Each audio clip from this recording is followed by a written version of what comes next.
Math series में आप देख रहे हैं लेसन नंबर 1। आज के लेसन में हम पहला चैप्टर शुरू करने जा रहे हैं। इसका नाम है क्वाड्रेटिक इक्वेशन या दो दर्जी मसावात।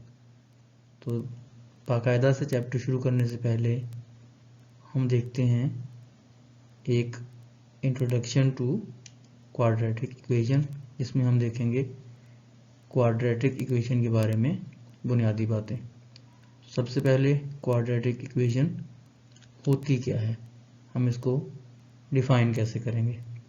तो लेट्स सी, ऐसी मसावात जिसमें मुतगय्यर की बड़ी से बड़ी ताकत 2 हो, हम उसे दो दर्जी मसावात कहते हैं। कैसी मसावात जिसमें मुतगय्यर की बड़ी से बड़ी ताकत 2 आ रही हो, उसे हम दो दर्जी मसावात कहेंगे।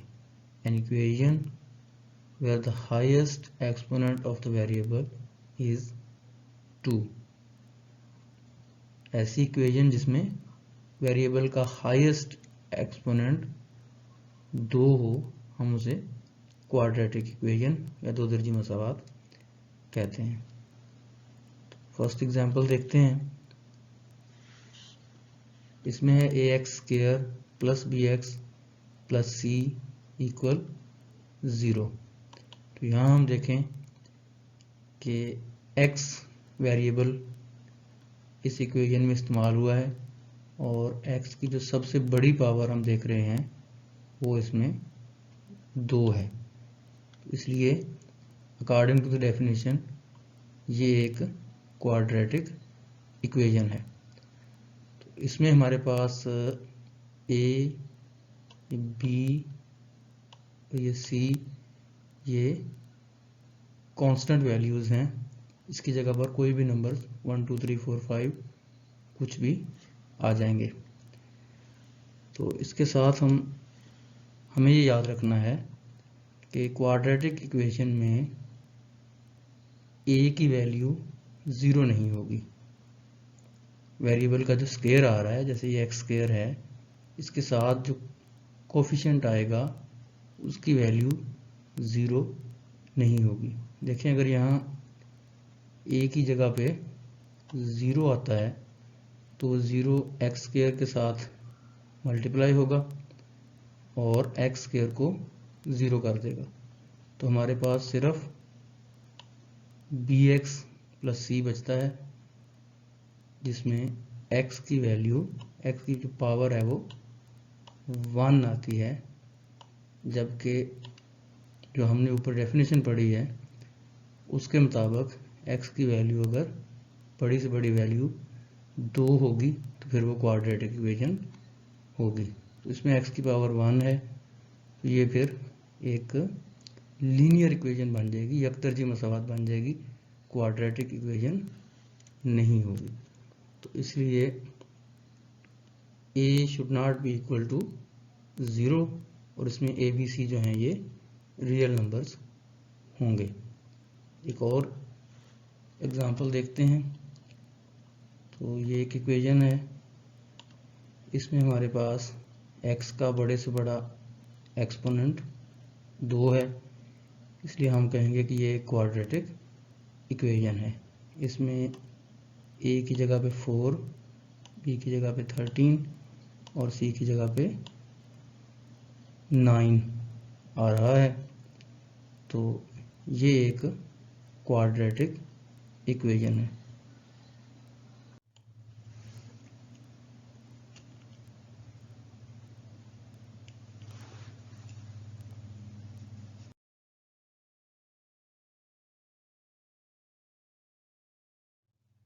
क्वाड्रेटिक इक्वेशन को डिफाइन करने के बाद अब दूसरी चीज़ जो हम क्वाड्रेटिक इक्वेशन के बारे में जानेंगे वो है कि दो दर्जी मसावात की मेयारी शक्ल क्या होती है, क्वाड्रेटिक इक्वेशन की स्टैंडर्ड फॉर्म क्या होती है। तो देखते हैं कि ये एक क्वाड्रेटिक इक्वेशन है, ax² plus bx plus c equal 0। तो यहाँ पर देखें कि हमारे पास x² वाली वैल्यू, x की पावर 1 वाली वैल्यू और कांस्टेंट वैल्यू, ये तीनों इक्वल साइन के लेफ्ट साइड पे हैं और राइट साइड पे 0 लिखा हुआ है। वेरिएबल की पावर स्क्वायर 1 और फिर कांस्टेंट जो है तीनों इक्वल साइन के लेफ्ट साइड पे हैं। तो इस तरह लिखी हुई इक्वेशन को हम क्वाड्रेटिक इक्वेशन की स्टैंडर्ड फॉर्म कहते हैं, जिसमें वेरिएबल की पावर्स डिसेंडिंग ऑर्डर में एक तरतीब के साथ इक्वल साइन के लेफ्ट पे लिखी होती हैं और राइट पे 0 लिखा होता है। एक और एग्जांपल देखते हैं। यहाँ भी देखें 4x स्क्वायर 13x प्लस 9 ये इक्वल के लेफ्ट साइड पे लिखे हुए हैं और इसमें x स्क्वायर, x की पावर 1 और कांस्टेंट तीनों इक्वल के एक तरफ हैं और एक तरफ 0 है। तो इसलिए ये क्वाड्रेटिक इक्वेशन की स्टैंडर्ड फॉर्म कहलाती है। फॉर एग्जांपल में देखें, यहाँ देखें कि एक्स स्क्वायर और एक्स की पावर 1 यानी वेरिएबल का बड़े से बड़ा एक्सपोनेंट 2 और उसका एक्सपोनेंट 1 जो है ये इक्वल के एक तरफ हैं और जो कांस्टेंट है वो इक्वल के दूसरी तरफ लिखा हुआ है। तो ये क्वाड्रेटिक इक्वेशन तो होगी, लेकिन ये उसकी स्टैंडर्ड फॉर्म नहीं है। नेक्स्ट एग्जांपल में देखें, यहाँ पर हमारे पास एक्स स्क्वायर एक तरफ और एक्स की पावर 1 और कांस्टेंट इक्वल के राइट साइड पे हैं। ये भी क्वाड्रेटिक इक्वेशन है, लेकिन ये उसकी स्टैंडर्ड फॉर्म नहीं है। इसी तरह एक और एग्जांपल देखते हैं। यहाँ हमारे पास रकम जो है वो फ्रैक्शन में, जैसे हम कहते हैं कि बटे में लिखी हुई है, तो ये भी स्टैंडर्ड फॉर्म नहीं है। इसको सॉल्व करने के बाद रीअरेंज करके हम इसको स्टैंडर्ड फॉर्म में लिख सकते हैं, लेकिन इस वक्त ये इसकी स्टैंडर्ड फॉर्म नहीं है। तो इसके बाद नेक्स्ट जो हम देखने जा रहे हैं वह है कि दो दर्जी मसावात की अक़साम, इसकी कौन कौन सी फॉर्म्स होती हैं। तो सबसे पहले देखें, हमने पहले अभी देख चुके हैं कि स्टैंडर्ड क्वाड्रेटिक इक्वेशन, इसकी ये एक किस्म है और दूसरी pure quadratic equation. Standard form और प्योर, ये दो क्वाड्रेटिक इक्वेशन की अक़साम है। तो स्टैंडर्ड फॉर्म हम अभी पहले भी देख चुके हैं, जैसे ये x square plus b x plus c, ये क्वाड्रेटिक इक्वेशन की स्टैंडर्ड फॉर्म है।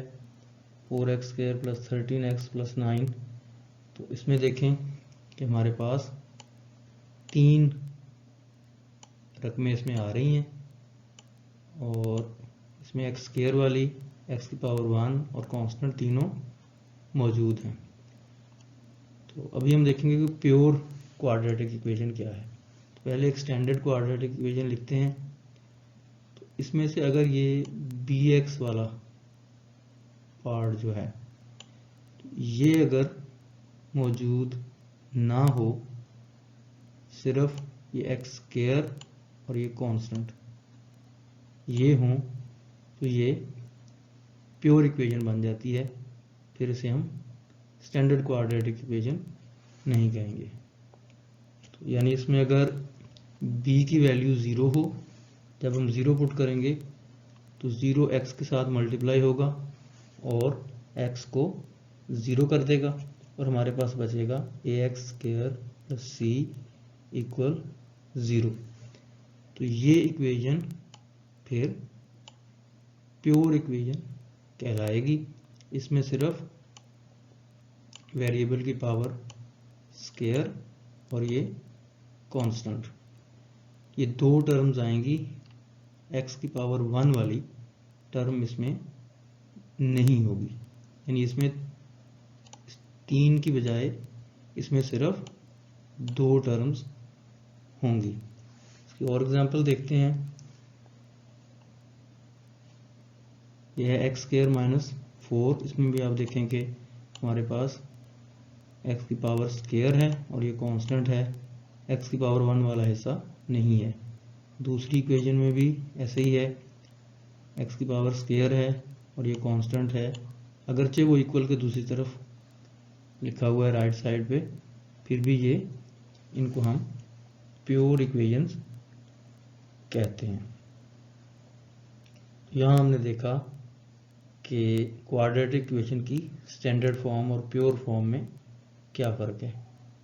तो वाज़ेह और बुनियादी फ़र्क जो आसानी से आप पिक कर सकते हैं वो ये है कि स्टैंडर्ड फॉर्म में हमारे पास 3 टर्म्स होती हैं और उसमें एक्स स्क्वायर, एक्स की पावर 1 और कांस्टेंट, ये सारे एक तरफ और इक्वल 0 लिखा है।